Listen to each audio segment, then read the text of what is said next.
Vamos a continuar nuestro estudio y en la clase que nos queda esta mañana vamos a estudiar en cuanto al cumplimiento final de Mateo 24. No vamos a alcanzar a terminar todo el material sobre el cumplimiento final, pero en esta sesión vamos a comenzar y luego en la última sesión de hoy vamos a concluir el material sobre el cumplimiento final. Vamos a seguir la misma secuencia de eventos de Mateo 24. Y a nuestro sílabo, en la página 34 está el material que queremos empezar a estudiar. Falsos cristos y falsos profetas. Ya vimos que esa fue una de las señales que se realizaron antes de la destrucción de Jerusalén. Note lo que dice la sierva del Señor en Deseado de todas las gentes, página 585.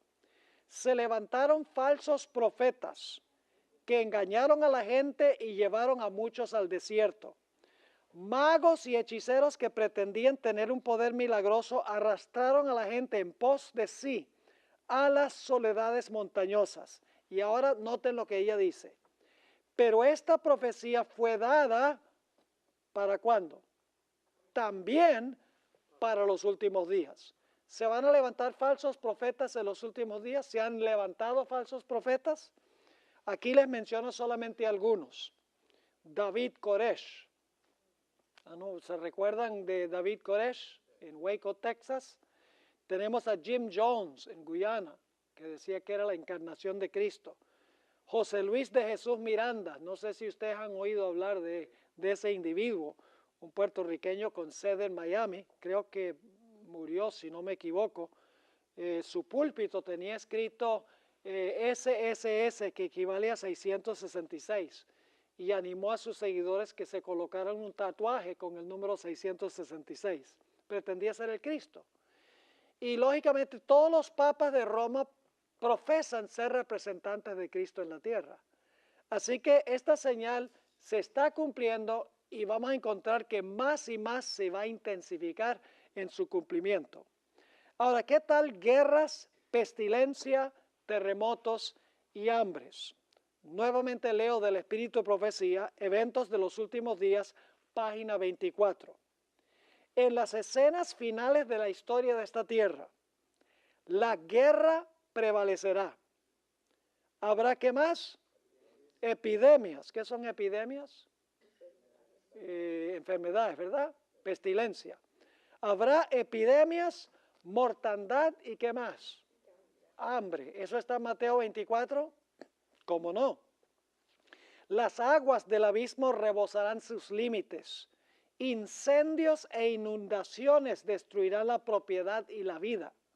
Debiéramos estar alistándonos para las mansiones que Cristo ha ido a preparar para los que le aman. Así que noten que ella dice que va a haber guerra, va a haber epidemias, mortandad, hambre, incendios, inundaciones. Muy parecido a las señales que vimos en Mateo 24. En Eventos de los Últimos Días, página 27, dice ella también, aumentarán las hambrunas, las pestilencias barrerán a miles. A nuestro alrededor hay peligros procedentes de las potencias externas y de las operaciones satánicas de adentro, pero ahora se está ejerciendo el poder restrictivo de Dios. Es decir, que ahora Dios está reteniendo a través de los 4 ángeles los vientos.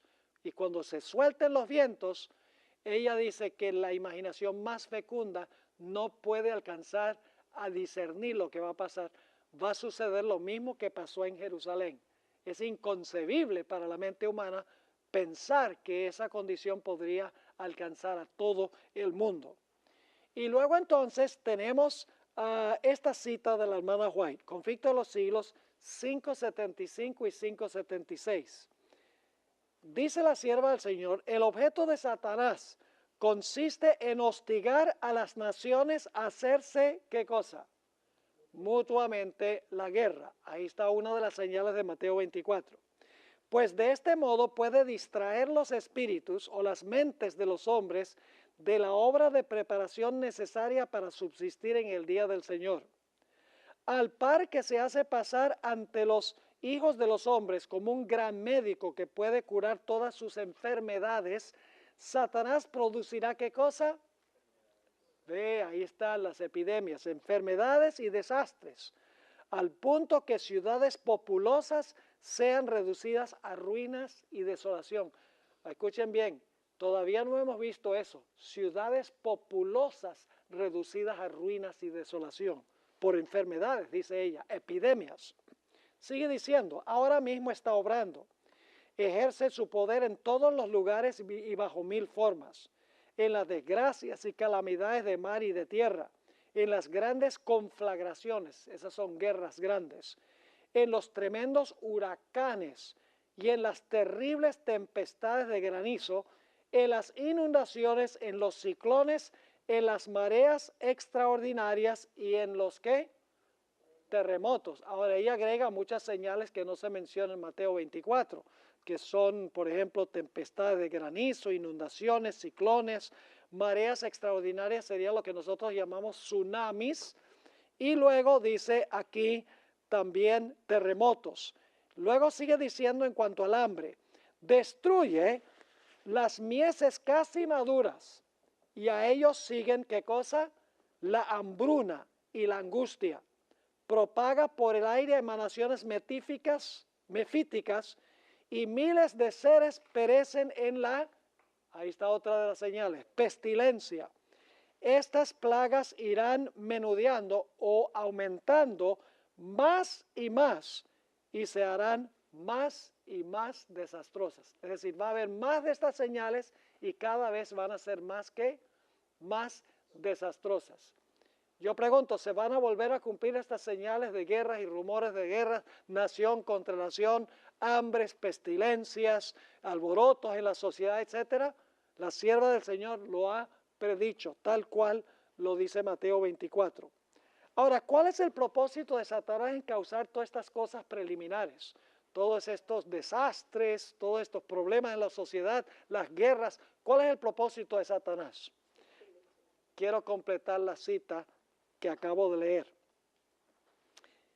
Y luego, después de todas estas cosas, de causar todo esto que leímos, y luego el gran engañador hará ¿qué cosa? Persuadirá a los hombres de que son los que sirven a Dios los que causan esos males. ¿Recuerdan Mateo 24? Entonces, dice, los van a perseguir inmediatamente después de hablar de estas señales.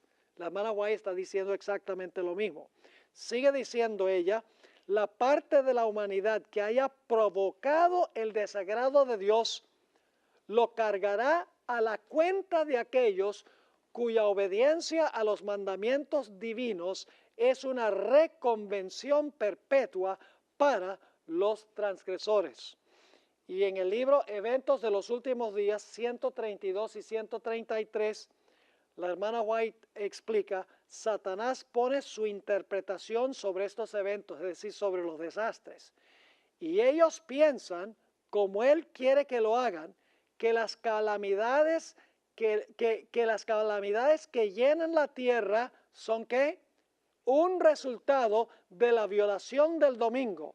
Pensando apaciguar la ira de Dios, estos hombres influyentes promulgan leyes imponiendo la observancia del domingo. ¿Tienen alguna conexión? Guerras, rumores de guerras, pestilencias, hambres, alborotos, terremotos. ¿Tiene alguna conexión con finalmente echarle la culpa al pueblo de Dios? Obviamente que sí.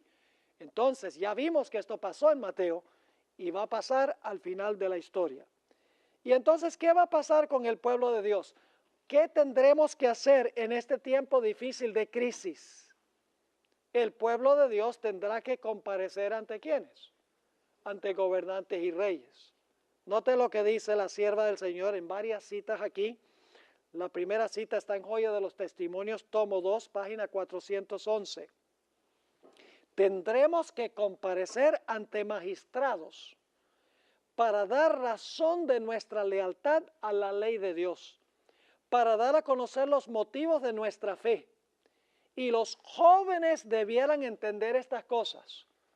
No es época de estar llevando a los jóvenes al cine.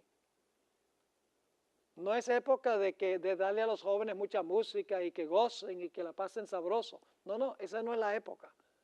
La sierva de Dios dice aquí que los jóvenes deben entender que tendremos que comparecer ante magistrados. Tenemos que conocer nuestra fe para poderla compartir.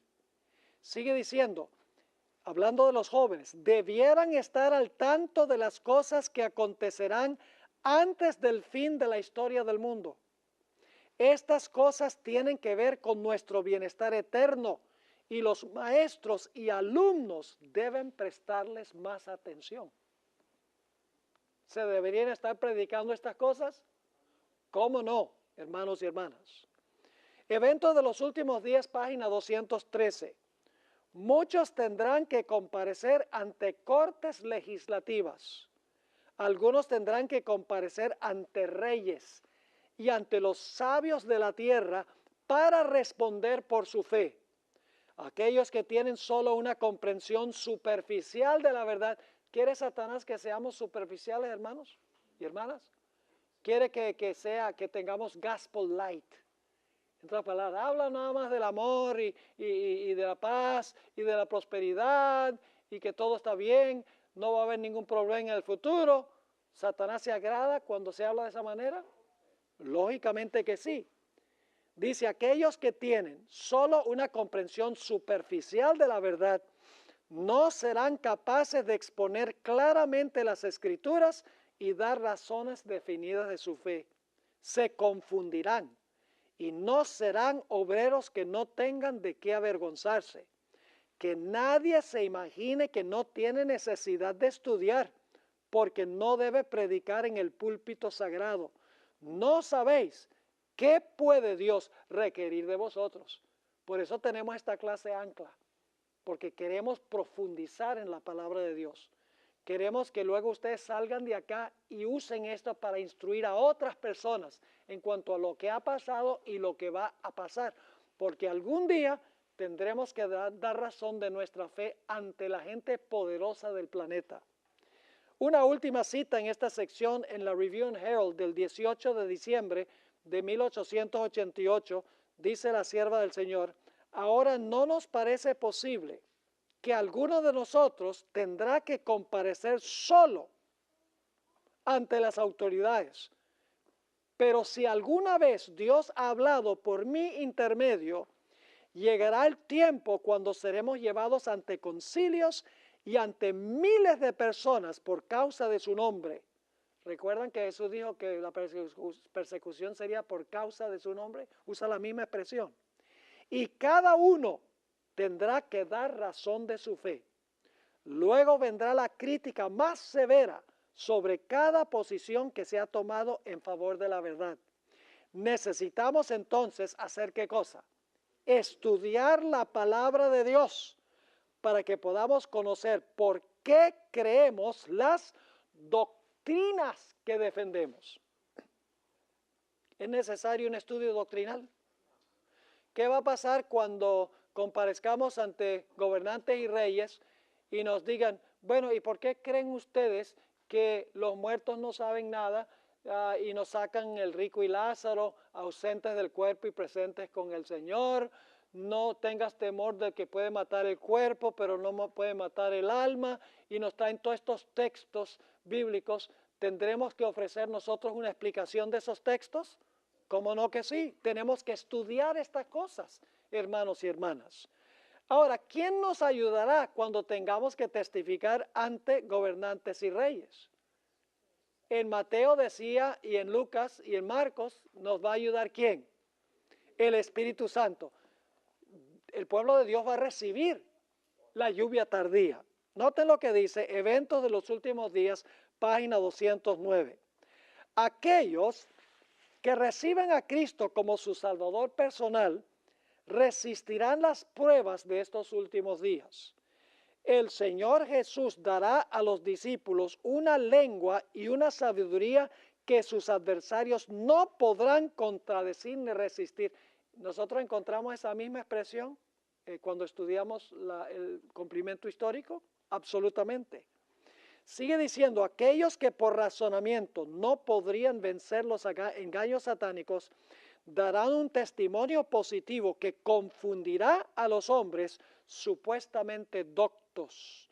De los labios de los iletrados saldrán palabras con tal poder convincente y sabiduría que se producirán conversiones a la verdad. Miles se convertirán bajo su testimonio. ¡Wow! No hay que tener un PhD en teología. No tenemos que gastar $200,000 para sacar una licenciatura y una maestría y un doctorado. No estoy en contra de eso. Yo tengo 2 maestrías. Está bien. Pero lo que estoy diciendo es que Dios va a usar instrumentos humildes que se han metido a estudiar la palabra de Dios por sí mismos. Y dice ella que van a confundir inclusive a los doctos, es decir, a los supereducados, porque el pueblo de Dios tendrá el poder del Espíritu Santo. Pero escuchen bien, el Espíritu Santo no va a traer a nuestra memoria nada que no hayamos metido a la memoria. Es decir, el Espíritu Santo no nos va a implantar lo que no está allí. Tenemos que estudiar para que cuando recibamos el poder podamos usar lo que hemos estudiado para testificar en favor de la verdad. Ahora yo pregunto, ¿qué va a pasar con muchas personas cuando llegue el momento en que el pueblo de Dios sea perseguido por su fe y tenga que testificar ante gobernantes y reyes? ¿Qué va a pasar con muchos? Van a escandalizarse, van a abandonar la fe. ¿Recuerdan eso en Mateo 24? Vamos a anotar esta cita del Conflicto de los Siglos, página 594. Conforme vaya acercándose la tempestad, muchos de los que profesaron creer en el mensaje del tercer ángel, pero que no fueron santificados por la obediencia a la verdad. ¿Cómo somos santificados? Por la obediencia a la verdad. ¿Qué van a pasar? ¿Qué va a pasar con esa gente? Abandonarán su fe e irán a engrosar las filas de la oposición. ¿Pasó eso antes de la destrucción de Jerusalén? Ya lo estudiamos, ¿verdad? Sigue diciendo ella, uniéndose con el mundo y participando de su espíritu, llegarán a ver las cosas casi bajo el mismo aspecto. Así que cuando llegue la hora de prueba, estarán preparados para situarse del lado que más fácil y de mayor popularidad. Así que no se preocupen si no son populares con el mundo. Hoy en día, uno de los problemas que tenemos en la iglesia es que queremos ser populares con todo el mundo. No queremos decir nada que pueda ofender a los protestantes, ni que pueda ofender a los católicos, ni que pueda ofender a alguien. Queremos ser políticamente correctos, queremos ser politically correct. Pero la hermana White dice que no puede ser así. Sigue diciendo, hombres de talento y de elocuencia, que se gozaron un día en la verdad, emplearán sus facultades para seducir y descarriar a las almas. Se convertirán en los enemigos más encarnizados de sus hermanos de antaño. Cuando los observadores del sábado sean llevados ante los tribunales para responder de su fe, estos apóstatas serán los agentes más activos de Satanás. ¿Para qué? Para calumniarlos y acusarlos, y para incitar a los magistrados contra ellos por medio de falsos informes e insinuaciones. ¿Están captando el cuadro? ¿Va a pasar lo mismo al final de la historia que pasó antes de la destrucción de Jerusalén? Exactamente igual. Yo pregunto, ¿será que en el tiempo del fin los fieles de Dios van a ser desamparados por amigos y familiares que se les van a volcar en contra? Fíjense estas citas del Espíritu de Profecía. La hermana White sabía todo esto. En Eventos de los Últimos Días, página 155, ella declara, los amigos demostrarán su perfidia y nos traicionarán. Nuestros familiares, engañados por el enemigo y convencidos de que están sirviendo a Dios, nos harán frente y pondrán su máximo empeño para ponernos en situaciones difíciles con la esperanza de que reneguemos de nuestra fe. ¡Wow! En el libro Profetas y Reyes, página 431, dice, los que sean fieles a Dios y al deber serán amenazados, denunciados y proscritos. serán traicionados, y ahora la hermana White va a citar Lucas 21, 15 y 10, versículo 16, serán traicionados por padres y hermanos y parientes y amigos. Su única esperanza se cifrará en la misericordia de Dios, su única defensa será la oración. Y en el Conflicto de los Siglos, página 597, la hermana White habla de la fidelidad de los que van a vivir en el tiempo del fin. Dice ella en cuanto a estos, los lazos de familia y las relaciones de la iglesia serán impotentes para detenerlos. La verdad les será más preciosa que cualquier otra cosa. A pesar de los poderes coligados contra la verdad, un sinnúmero de personas se alistará en las filas del Señor. Ahora, yo pregunto, ¿al final de la historia se va a resfriar el amor de muchos por causa de la transgresión de la ley? Vamos a notar lo que dice el Espíritu Profecía. Evento de los últimos días, página 177. Habrá un zarandeo del cedazo. A su tiempo, la paja debe ser separada del trigo. Debido a que la iniquidad abunda, ¿qué va a suceder? El amor de muchos se ha enfriado. Está citando Mateo 24. Es precisamente el tiempo cuando lo genuino será lo más fuerte. Trigo y cizaña. Ambos están en la iglesia, trigo y cizaña. ¿Va a llegar el momento en que se va a distinguir entre el trigo y la cizaña? ¿Cómo no? Y la hermana White dice que los que son cizaña, ¿qué va a pasar con su amor? Su amor se va a enfriar porque pisotean la ley de Dios. Es decir, el amor se enfría porque transgreden la ley de Dios. En el libro Evento de los Últimos Días, página 28, dice, se me ha mostrado que el Espíritu del Señor se está retirando de la tierra. Pronto se les negará el poder protector de Dios a todos los que continúan despreciando sus mandamientos. Diariamente nos llegan informes de transacciones fraudulentas, asesinatos y crímenes de toda clase. La iniquidad se está convirtiendo en un asunto tan común que ya no sacude los sentidos como en un tiempo lo hacía. Es decir, que la iniquidad, la transgresión de la ley está cada día en aumento. En el libro Exaltada Jesús, es un libro devocional, una matutina, página 304, fíjense que la hermana White nuevamente usa la misma frase, que por causa de la iniquidad o la transgresión de la ley, el amor de muchos se enfriará.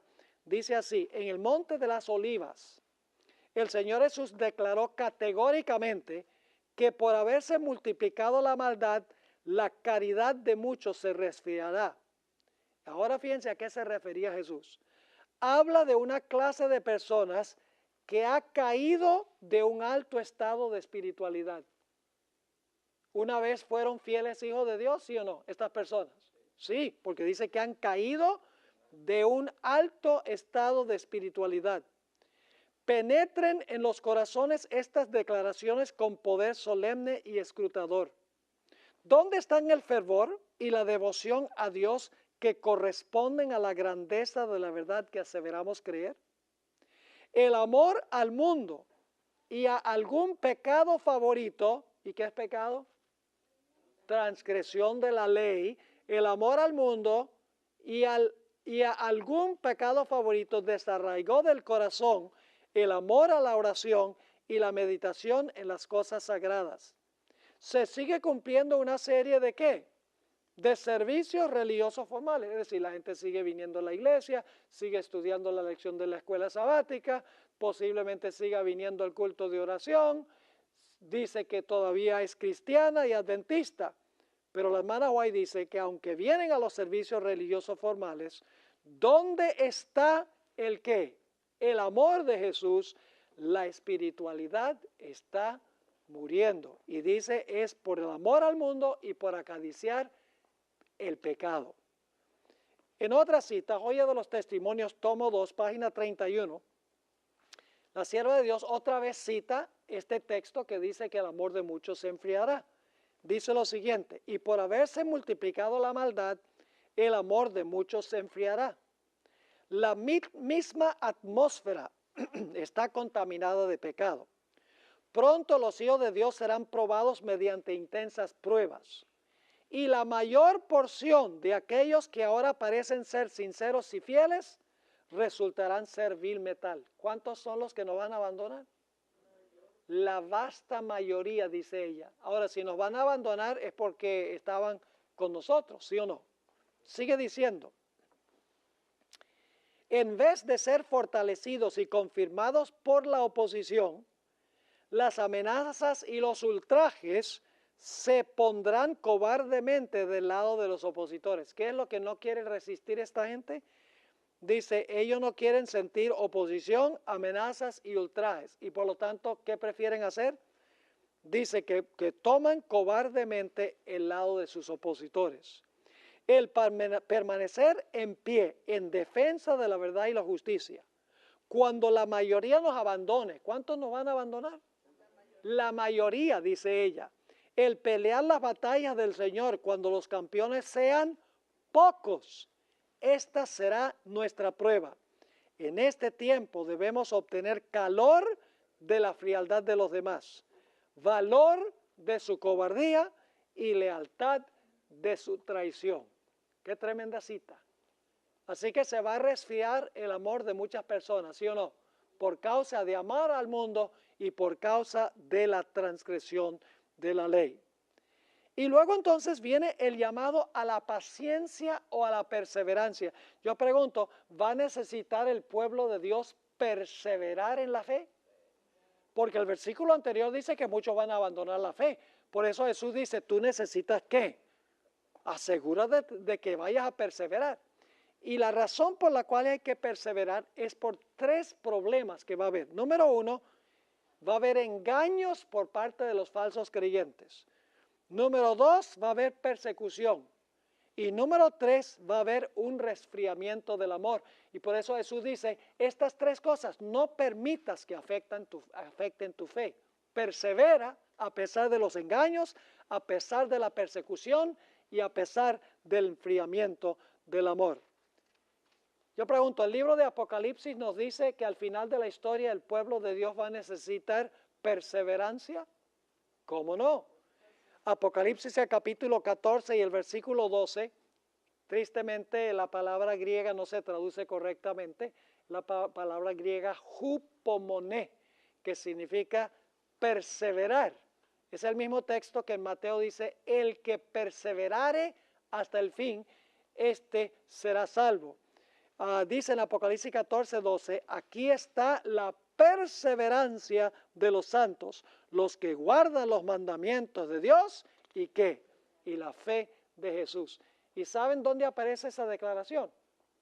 Si ustedes leen Apocalipsis 14, 9 al 11, los versículos que vienen inmediatamente antes de esto, habla sobre la prueba de la bestia, su imagen y su marca.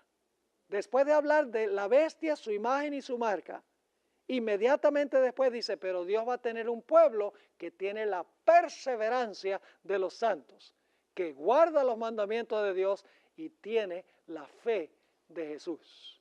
Es decir, Dios va a tener un pueblo que va a perseverar en medio de la tribulación final.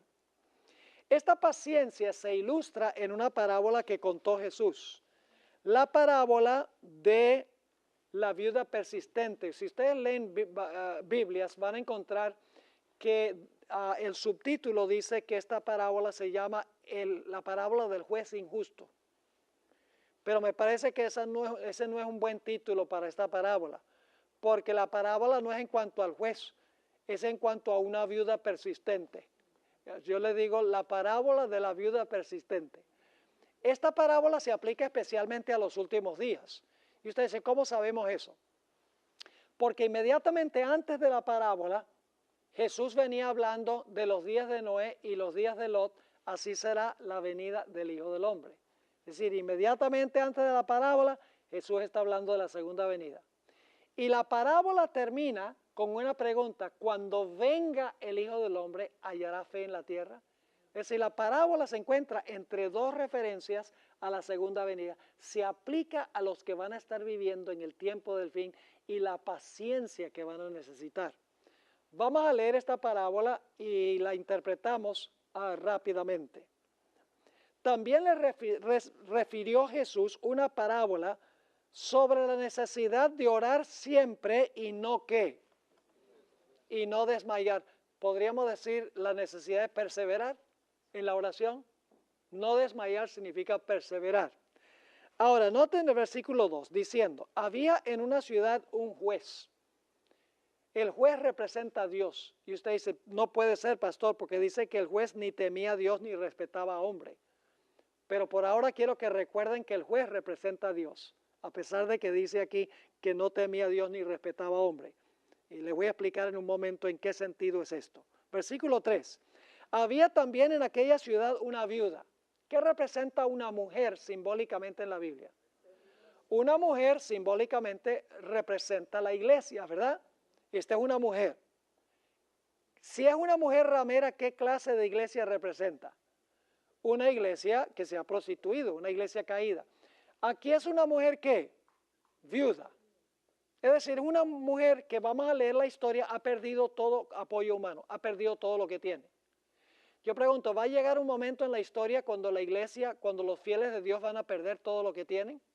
Sí, esto está hablando de la condición del pueblo de Dios al final de la historia cuando han perdido todo apoyo humano. Han perdido casas, han perdido familia, han perdido dinero, han perdido carros, han perdido su ropa, han perdido su libertad. Lo único que no han perdido es la vida. Eso representa esta viuda. Así que la viuda representa el pueblo de Dios en el tiempo del fin que ha perdido todo. El juez representa a Dios. Ahora sigue diciendo que esta viuda venía al juez. Es persistente, es decir, es perseverante, no desmaya.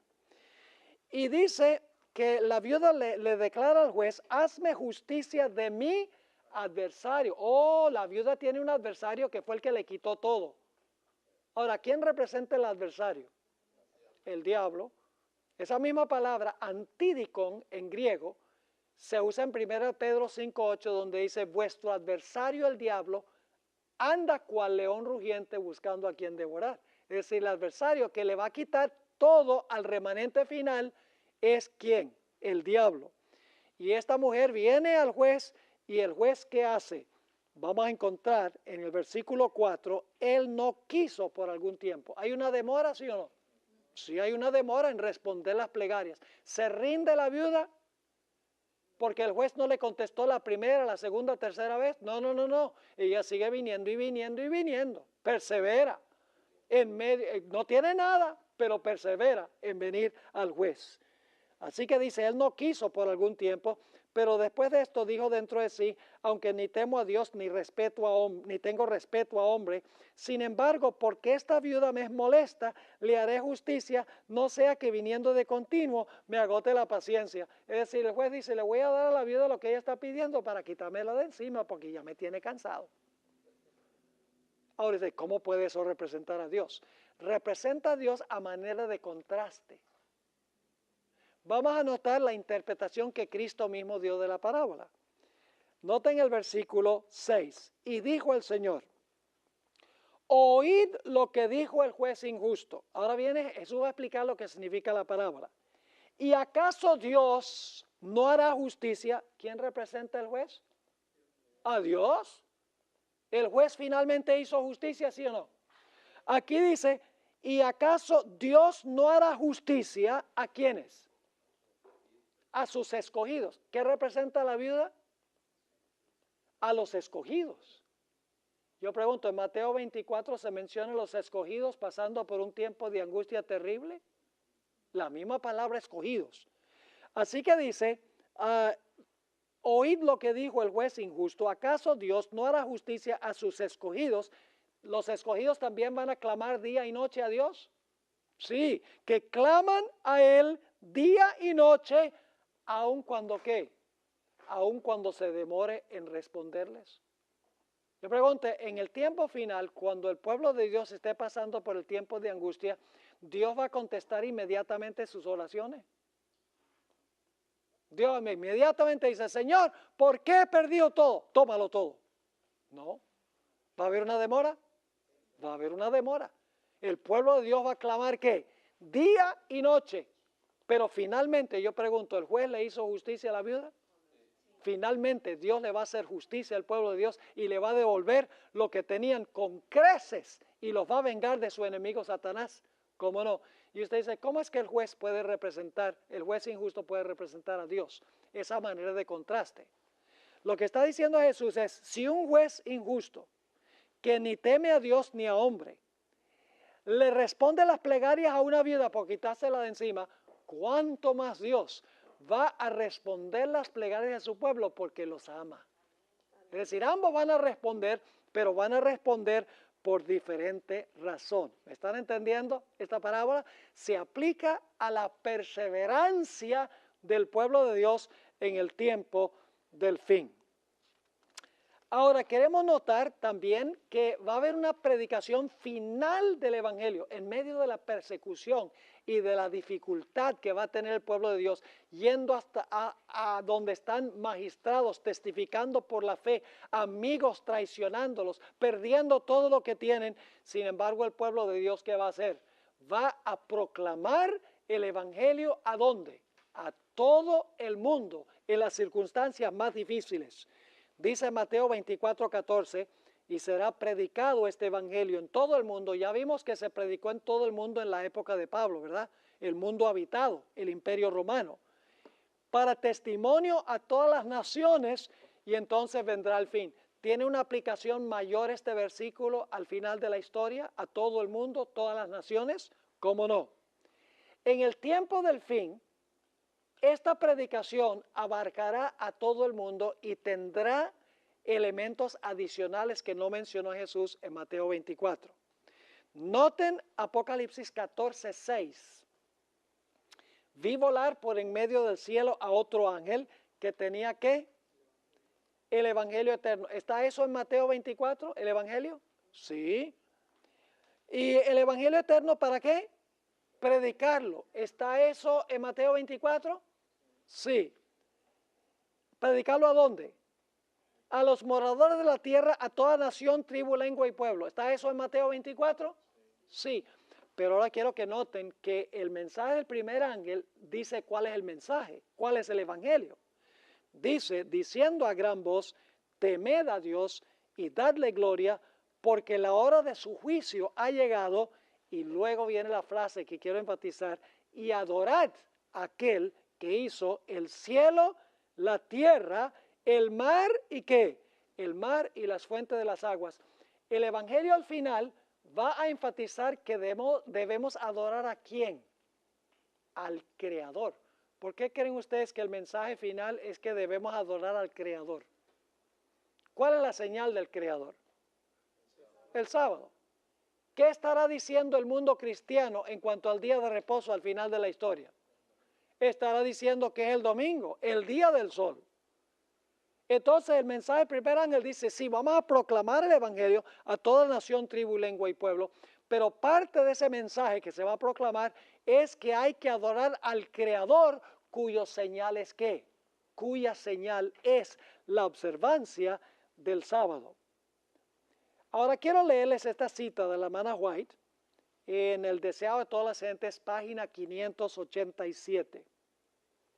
En la profecía referente a la destrucción de Jerusalén, Cristo dijo, y por haberse multiplicado la maldad, la caridad o el amor de muchos se resfriará, mas el que perseverare hasta el fin, éste será salvo. Y será predicado este evangelio del reino en todo el mundo por testimonio a todos los gentiles, y entonces vendrá el fin. Ahora fíjense lo que dice la hermana White. Esta profecía volverá ¿a qué? Ahí está clarito, volverá a cumplirse. La abundante iniquidad de aquel día haya su contraparte. El versículo anterior dice que se va a aumentar la maldad porque transgreden la ley. ¿Están conmigo o no están conmigo? Ella dice, la abundante iniquidad de aquel día haya su contraparte, su lado opuesto en esta generación.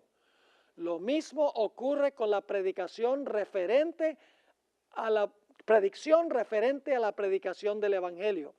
Antes de la caída de Jerusalén, Pablo, escribiendo bajo la inspiración del Espíritu Santo, declaró que el Evangelio había sido predicado a toda criatura que está debajo del cielo. Así también, ahora, antes de la venida del Hijo del Hombre, el Evangelio eterno ha de ser predicado a toda nación, tribu, lengua y pueblo. ¿Está claro? La hermana White está aplicando todo lo que sucedió en relación con Jerusalén antes de su destrucción con lo que va a pasar finalmente con el pueblo de Dios. Pero ahora necesitamos hablar un poco sobre la abominación asoladora. ¿Será que eso se va a repetir también de nuevo? ¿Ustedes creen? Si todo lo demás se va a cumplir de nuevo, como hemos visto, entonces debe haber un cumplimiento final de la abominación asoladora, ¿sí o no? ¿Recuerdan ustedes en Ezequiel el capítulo 8 cuál era la más grande abominación de todas las abominaciones que se estaban cometiendo entre los que profesaban ser hijos de Dios? La adoración al Dios Sol. ¿Y quiénes específicamente estaban practicando la adoración al Sol? Los líderes espirituales en el propio santuario del Señor.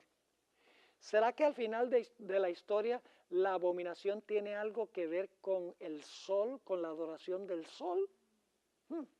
Debemos mirarlo más cuidadosamente. Repasemos las características, y yo prometí darles un material, se los doy al final de la clase, para que no nos distraigamos ahora viéndolo. Al final de la clase les voy a dar algunas explicaciones. Repasemos lo que tenía el estandarte romano. En primer lugar, el estandarte romano tenía una guirnalda de oro circular que representaba el orbe del sol. Ese símbolo en el estandarte romano representaba al dios Sol Mitra, que había sido adoptado por Pompeyo en el año 63 cuando fue a Pérgamo, al área de Asia Menor. Digo, este sería un buen dios para adoptar para los romanos, y lo colocó y se colocó en el estandarte de los soldados romanos. Ustedes van a ver que el águila que se encuentra, porque no solamente está en la guirnalda de oro, sino que está un águila con las alas extendidas y su cabeza está virada hacia la derecha. Es un detalle interesante. Y el águila tenía flechas en sus garras. Ese es el estandarte de las legiones de los romanos. Ahora yo pregunto, ¿será que hay una nación contemporánea al final de la historia que también va a tener como símbolo el águila y tendrá algo que ver con el sol también? Vamos a hablar por unos minutos, los minutos que nos quedan, del gran sello de los Estados Unidos. ¿Saben ustedes lo que es el gran sello de los Estados Unidos? Está en el billete de $1. Van a encontrar dos círculos. Esos dos círculos son los dos lados del gran sello solar, digo yo, de los Estados Unidos. Ahora vamos a notar algunos detalles en cuanto a este sello que se encuentra en el billete de $1. Usted dice, bueno, eso está en un billete de $1, ¿qué tiene eso que ver? Vamos a ver algunos detalles. En primer lugar, los Estados Unidos sabemos que adoptaron esta insignia oficial directamente de los romanos. Sabemos que los fundadores de los Estados Unidos dijeron, vamos a tomar esta insignia directamente de las legiones romanas. Quiero que noten algunas cosas interesantes en cuanto a este gran sello.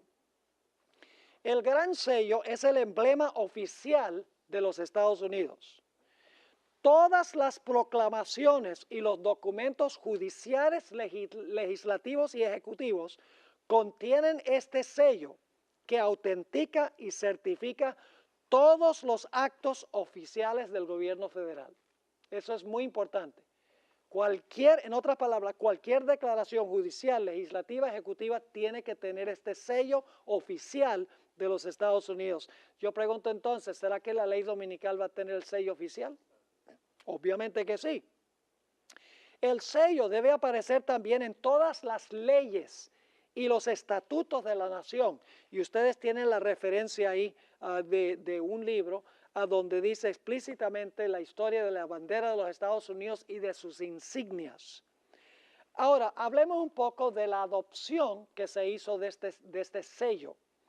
Los que firmaron la Declaración de Independencia de los Estados Unidos en 1776, inmediatamente acordaron que necesitaban una insignia oficial que representara la soberanía de los Estados Unidos, la recién establecida nación. Y por eso fue que el 4 de julio de 1776, al mismo día que se firmó la Declaración de Independencia, se nombró lo que se conoce como el Comité del Gran Sello de los Estados Unidos para crear un sello que representara esta nación. Los miembros del comité eran tres: Benjamin Franklin, Thomas Jefferson y John Adams.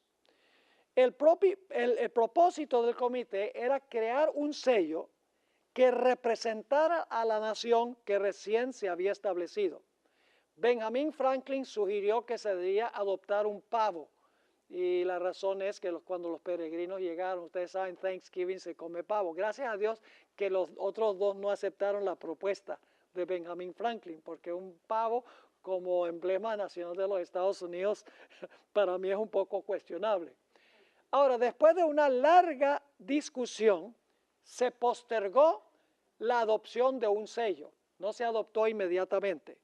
Después de varias reuniones, específicamente 3 reuniones, el 28 de junio de 1782 se adoptó el sello que en el presente se halla en el billete de $1. Lo que quiero enfatizar es que este sello no es algo reciente, que se adoptó en 1930 o 1950. El sello va a los mismos orígenes de los Estados Unidos de América. Es la insignia oficial desde el comienzo de la historia de este país.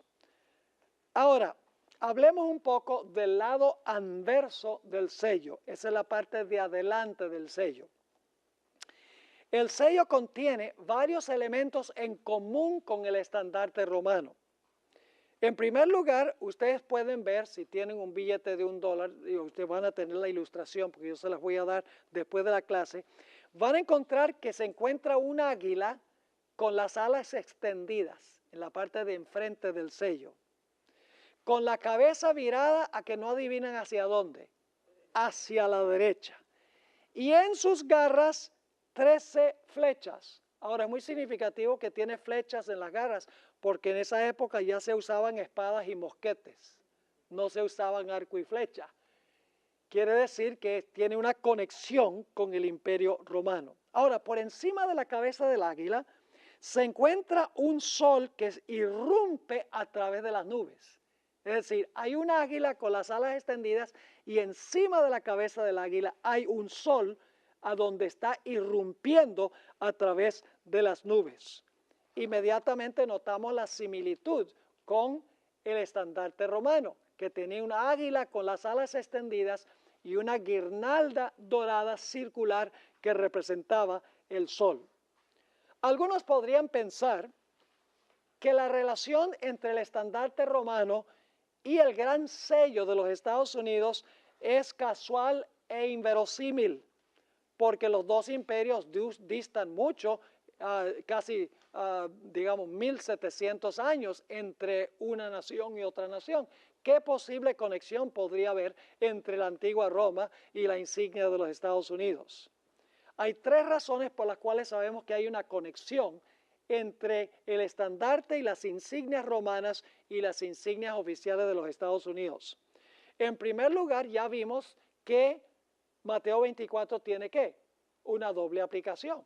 Entonces yo pregunto, ¿la abominación asoladora debe tener una doble aplicación? ¿El estandarte romano con el sol y el águila debe tener una doble aplicación? Si Mateo 24 se aplica en 2 contextos, lógicamente que sí. En segundo lugar, los fundadores de los Estados Unidos, ellos mismos adoptaron este emblema de Roma. Noten esta cita del libro de Whitney Smith, Flags Through the Ages and Across the World, página 314. El espíritu neoclásico de los Estados Unidos a fines del siglo XVIII buscó en la antigua República Romana muchos de sus símbolos. ¿A dónde buscó los Estados Unidos a sus símbolos? Dice aquí, buscó en la antigua República Romana muchos de sus símbolos, incluyendo el nombre de la Cámara Alta del Congreso. ¿Cómo se llama la Cámara Alta del Congreso? ¿Y eso de dónde viene Senado? De Roma. En Roma se introdujo el águila como un símbolo republicano, no del Partido Republicano, sino del estilo de gobierno que es república. En Roma se introdujo el águila como un símbolo republicano, por lo tanto, los americanos escogieron el águila nativa como emblema nacional en 1782. Los fundadores dicen, nosotros adquirimos este simbolismo ¿de dónde? De Roma. Y Mateo 24 tiene una doble aplicación. Elena G. de White, vamos a encontrar más adelante, también hace la conexión. Elena G. de White dice, como los estandartes romanos rodearon la ciudad de Jerusalén y los romanos le rindieron culto a esta águila que tenía un sol, dice que cuando se proclame en los Estados Unidos la ley dominical, el pueblo de Dios verá esa señal, huirá, porque está próxima a cerrarse la puerta de la gracia. La hermana White conectó los emblemas nacionales de los Estados Unidos con el sitio de la ciudad de Jerusalén en el antaño. Ahora, la relación entre los dos emblemas también se puede observar en las inscripciones que contiene el sello. Aquí tenemos otra evidencia de que este sello viene de Roma. Ustedes dicen, ¿por qué? Por encima de la cabeza del águila se hallan las palabras e pluribus unum, que significa de los muchos uno. ¿En qué idioma es e pluribus unum? En latín, porque sería en latín. ¿De dónde viene el idioma latín? Para ese tiempo era un idioma muerto. Viene de el Imperio Romano. Y luego encontramos estas palabras que están en latín. La historia demuestra también que los Estados Unidos adquirió muchos de sus conceptos del sistema legislativo y judicial de la antigua Roma. Ahora tenemos que mirar también el lado reverso del sello, la parte de atrás del sello, porque el sello tiene dos lados, la medalla tiene dos lados. En el lado reverso aparece el ojo de la providencia, un ojo bien grande. Otra vez rodeado ¿por qué? Por los rayos del sol. Me da la impresión de que ellos querían enfatizar algo relacionado con el sol en este sello. En el lado reverso aparecen dos inscripciones adicionales en latín, el idioma oficial del Imperio Romano. El primero es Anuit Queptis, que significa Él ha favorecido lo que hemos emprendido. La segunda inscripción es Novus Ordo Seclorum, que se podría traducir un nuevo orden mundial. ¿Y ustedes creen que esa idea de un nuevo orden mundial es algo reciente? Está en el sello de los Estados Unidos. Así que desde los mismos principios de la nación existía la idea de establecer un nuevo orden mundial dirigido y ejemplificado por los Estados Unidos. Ustedes verán también en el lado reverso que aparece una pirámide inconclusa que tiene 13 niveles. Esto indica que la empresa que habían emprendido los fundadores no estaba, ¿qué? Completa todavía. El ojo de la providencia que se halla por encima de la pirámide inconclusa indica que la nueva empresa no se había concluido o terminado, pero estaba bajo la supervisión del ojo de la providencia. Ahora, ¿qué representa el ojo de la providencia? No cabe duda que este es un símbolo masónico. Recientemente estuve en Milán en una serie de conferencias de mucho éxito, dicho sea de paso, fue espectacular. Y visité la catedral de Milán que la hermana White menciona en sus escritos, porque ella hizo un tour de Europa y visitó esa catedral. Estoy preparando un documental sobre eso que vamos a sacar, sobre lo que dice la hermana White de la catedral y tiene mucho que decir en cuanto a la relación de católicos y protestantes en ese contexto. Pero fue interesante ver que en varios de los confesionarios se encuentra el mismo emblema, el ojo de la providencia en un triángulo con los rayos del sol saliendo. Es un símbolo masónico y el ojo de la providencia, algunos dicen, bueno, representa que Dios está supervisando esta empresa de los fundadores, pero en realidad entre los masones, este ojo de la providencia representa a Lucifer, no representa a Dios. Ahora, en el año 1776, el año 1776 aparece en la base de la pirámide, a que no adivinan en qué clase de números romanos. Interesante. Es notable que el número 13 predomina en el gran sello. La pirámide tiene 13 niveles. El águila tiene 13 flechas. Por encima de la cabeza del águila hay 13 estrellas. Es bien conocido que el número 13 está relacionado con el ocultismo. Es interesante que Henry Wallace, un masón del grado 32, quien fue vicepresidente durante la administración del presidente Franklin Roosevelt, sugirió que se colocara el gran sello en una moneda.